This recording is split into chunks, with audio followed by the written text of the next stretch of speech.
I was never trying to start a war with my HOA. All I wanted was to understand why my monthly dues had quietly increased again, so one night I sat down with a stack of HOA documents and started reading through them line by line. Most of it was the usual boring language about landscaping, maintenance, and community enhancements, but then I noticed something that didn't sit right with me. Buried deep in the financial section was a vague entry for a restricted community reserve. There was no explanation of what it was for, no project attached to it, and no mention of it in any meeting notes I could remember. What really caught my attention was the amount of money in it. It wasn't a few $1,000s, it was a massive sum that had clearly been growing for years. At first, I assumed I must have missed something, so I went back and checked older budgets. The same fund was there every year, slowly increasing, quietly untouched in any public discussion. That's when the uneasy feelings set in.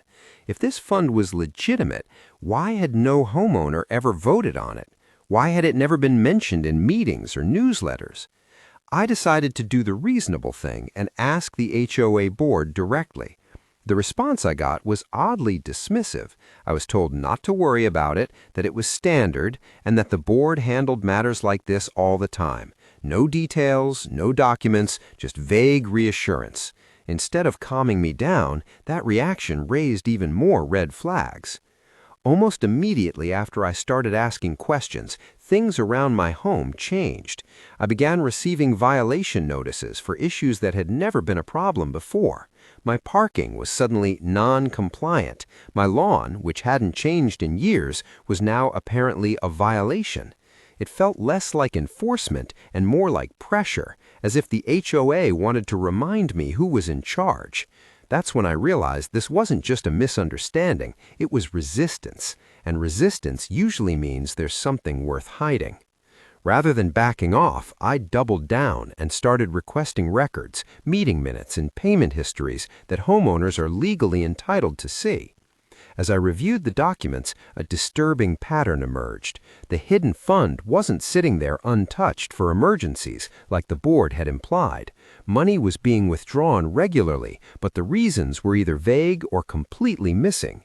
Large sums were paid out to consultants with no reports attached. Vendors were being paid who just happened to have personal or professional connections to board members. Legal expenses were charged to this fund for internal matters, even though homeowners had never been informed of any disputes. It slowly became clear that this fund was a private pool of money being used without transparency or accountability. The more I uncovered, the worse it looked. Fines and late fees were being aggressively enforced, often without warning, and those penalties were being funneled straight into this same hidden reserve. Homeowners thought they were being punished for minor rule violations, but in reality, they were helping inflate a fund that no one was allowed to question.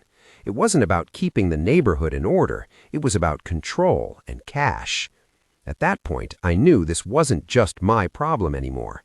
Every homeowner in the community was affected, whether they realized it or not.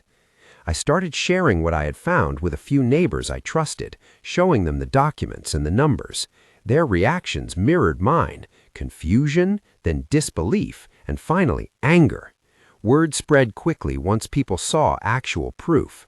What the HOA relied on most was silence and apathy, and once that was gone, they lost their power.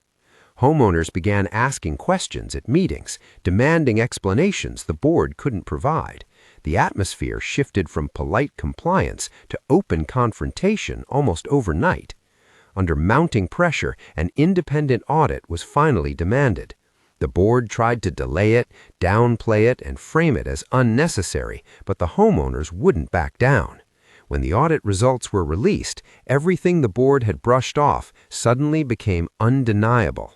Financial mismanagement was clearly documented. Spending without approval was exposed. The room was silent as the findings were read aloud, and shortly after that, board members began resigning one by one. The same people who once dismissed questions now couldn't avoid the consequences. In the end, the so-called restricted fund was no longer hidden. New rules were put in place, financial reports became transparent, and oversight was finally enforced. The neighborhood returned to its quiet, orderly appearance, but the illusion was gone. What I learned through all of this is that HOA corruption doesn't thrive because people are evil. It thrives because people stop paying attention. If I had never opened that document, none of this would have come to light. So if you live in an HOA, don't assume someone else is watching the money. Read the reports, ask the uncomfortable questions, and don't let vague answers slide. Sometimes the wildest secrets aren't buried deep at all. They're sitting right there, waiting for someone to actually look.